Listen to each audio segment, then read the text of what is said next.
Hello and welcome back to the workshop. I'm Nick Reeves, and this is a little review of a model that myself and Ewan have been flying for a little while now.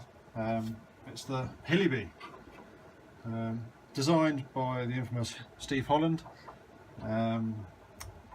Great little aeroplane. You can probably see where it gets its parentage from. A few years ago now, Clancy Aviation did a Lazy Bee. I think this is Steve's take on the idea. Great little aeroplane. Now, 36-inch span, 35.5-inch span actually. Reason being is that you can get just one sheet of wood for the leading edge, and you've got enough to trim just the ends. I'll come back to that in a bit. The aeroplane, as you see it here, was designed by Steve, as I said. Steve has a habit of flying foamy watt-4s, doing stupid things with them and breaking them a lot. So he ends up with a lot of motors, ESCs, servos, etc. So he thought he'd design a model to put all of the salvage gear that he's got into, and this was born. Now, I don't know if you can see, but the prop is a bit big for the aeroplane. It is well overpowered on a watt-4 motor, but it flies really well. It is rudder elevator. You've only got rudder elevator control, but you can do almost actual rolls with this thing. With a bit of practice. Needs a bit of down elevator as it's going through. Quite light actually, for the size of model. Flat bottom section, and actually no dihedral whatsoever. The only dihedral is actually just in the tips, between there and there. That is the only bit of dihedral you've got. When I first saw it, I thought that's a bit odd. That's not going to be very stable in roll, but it is great. It is stable. It is responsive, should we say, to the rudder inputs. It'll fly probably on about quarter power.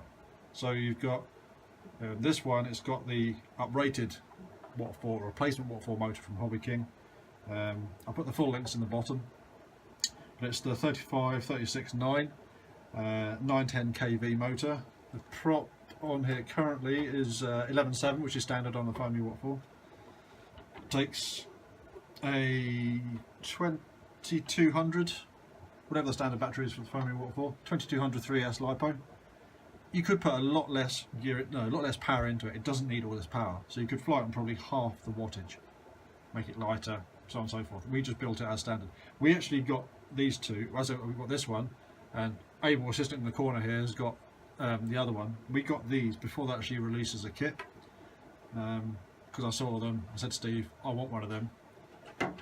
So he did us a couple of kits before they were released. Now the kits at the moment are produced, I don't know if they're produced by Steve or produced by somebody else, but they're sold by RC World down in Wales.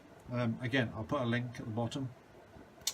I believe they can supply everything you need to fly one of these, right up to doing all the covering, glues, radio, the whole lot. They could sell you everything.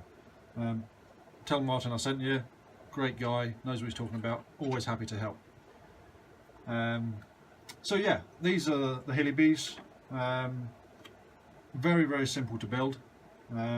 So using the other model that's here, sorry, just while we've got it here, this one has even used, I even used the bog standard mount, motor mount out of the foamy watt-4, just like the U bracket mount, just bolted onto the front. If I can get that to stay there without falling over. So we have this one. We do have a second one, which has flown just as much as that one. This one's slightly different at the front end. You can probably see that it hasn't got the standard watt-4 mount. All I've done is I've made up a packing piece and just bolted it straight to there. Exactly the same principle, many ways to skin a cat. The only other difference between the blue one and the green one here is that in here I've used carbon fibre push rods. The other one's used wooden push rods with metal ends on them. That is the only difference, apart from the motor mount, to these. Now, underneath here, you might be able to see a bit better the construction. It's all laser cut construction. The fuselage all jigs together. I don't know how well you're going to see that actually. We've got two little 9-gram servos, which again, these ones haven't, but they same servos, same size as what comes out of the foamy Watt 4. Little receiver. The light post sits underneath in that bay there, and the ESC sits up in there, just in front of them, underneath here. No ESC in here just now. It's been robbed for something else out of this model, and the receiver's not tucked in properly. But other than that, everything is laser cut in the kit. The only things that are not laser cut are top deck here and bottom sheeting here. That's balsa. I can't remember. I think one has got the grain going that way. I can't remember which one it is. One of them's got the grain going one way, one of them's got the grain going the other way. And that was a bit of experimentation. We couldn't find any difference in strength or anything like that. So yeah, that's the only difference. The bare fuselage, I said, it's all laser cut. It's got doublers in here, which are all laser cut. The whole thing goes together in minutes with some super glue. On Steve's recommendation, what I did was all the joints I did with white aliphatic glue, and then you just tacked it in place with super glue to hold it. And that's all the super glue is doing. It's not a structural joint, glue joint. It's just a building assistance. It holds the piece in place while the white glue is drying. So, as I said, all the only bits that aren't laser cut is the top deck, bottom deck. The tailplane is all built up. You can't really see that with this covering, but that's all laser cut balsa. The fin's all built up. That's all laser cut balsa. Elevator, rudder, that's all laser cut. Quarter maybe balsa, maybe 3/16. Quarter I think it is. I don't know if the kit itself comes with the axles. Again, I didn't have them in my kits as such because I had all the stuff at home. It was like a pre-production kit that I got. But again, Martin can supply that, RC World. So yeah, that's the fuselage. The wing, as I said, it's a very, very simple wing. As I said, flat plate, flat bottom. It's, how wide is it? As I said, it's 35 and a half inches span, and it is 9 3/4 inches chord. So it's a lot of wing area for the model. You know, I don't know if you can really get that in. Let's put it up that way so you can read it. I don't know if you actually get sort of perspective of. It's relatively low aspect, so there's quite a lot of wing area there. Just looking at it, this one has actually got induced a warp into it, which easily I can sort that out just by twisting it, heating it up, sorting out the covering. Now, construction of the wing. All the ribs laser cut. The spar is laser cut, all the tips. The only thing that isn't laser cut out of light ply in this is the leading edge sheet here. I can't remember for the life of me what thickness it is. It might be 332. One piece of balsa 332, and that's it on the front. That's the only piece of balsa in there. Trailing edge is all laser cut. Again, you might be able to see in the light the scalloping in it. It's actually got laser cut scalloping on the inside. There's no sheeting on the bottom. It's all open structure, and it's because it doesn't need it. It's strong enough as it is. There's very little twist in that wing once it's all put together, and it's strong. It really is strong. The bands will give way first before the wing does. As I said, it's a very, very simple kit to build. If you haven't built an aeroplane before, there's a few little quirks that you might sort of stumble on, but I'd certainly say it's an easy build. If you've built aeroplanes before, you could probably knock this out in an evening, cover it the next, fly it the day after. It's, again, easy build, easy to fly, fun to fly as well. They're cracking little aeroplanes to fly. Right, come here. Okay, this is Ewan. He's been in some videos. You've flown yours, haven't you, quite a bit? What do you think of it? It's easy to fly, isn't it? Yeah. And it's fun as well. Yeah. Yeah. You can do almost anything with it. You wouldn't think that it hasn't got ailerons. Obviously, most people, if the primary turning control is the rudder, you have that on the aileron stick. Flying it, I've actually given the transmitter to people, and they've said, "Are you sure this is rudder elevator?" Because how responsive it is to the roll command. You're just using the rudder, which is surprising given that there's no dihedral. So yeah, it's a great fun little aeroplane. Ewan's been flying, what, 4 years now?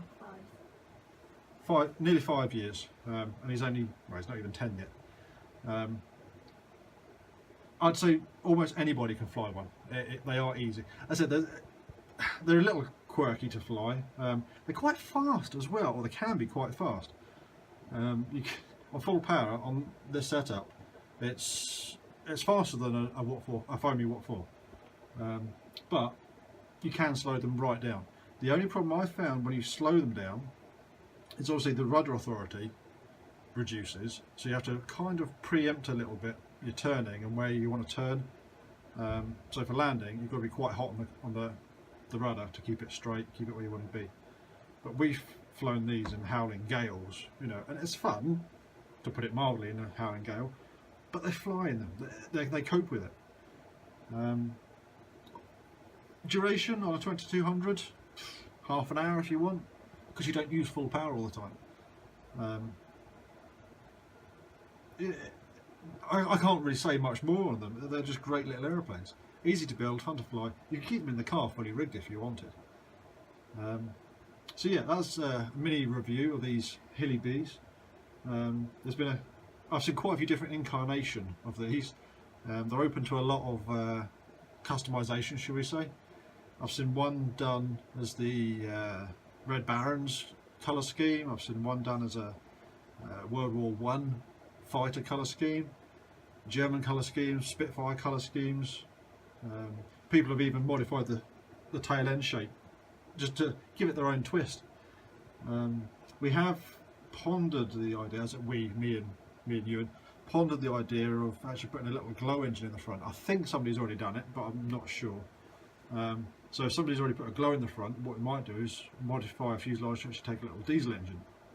Which again, it's just something different. You know, we play with diesel engines, so why not stick one in the front? But yeah, various different incarnations. I said one of the other things that Steve's done, he's actually made a slightly bigger one of these. I think he calls it Everest B. I'm not sure the size of it, but I know it's got a Zenoa 38 in the front, so you can imagine how big it is to take that. Anyway, that's the side. These are great aeroplanes. I'm not sure of the price, but again, I'll put a link in the bottom to where you can get them from, and there'll be prices there obviously. I said tell Martin that I sent you. He'd be more than happy to help.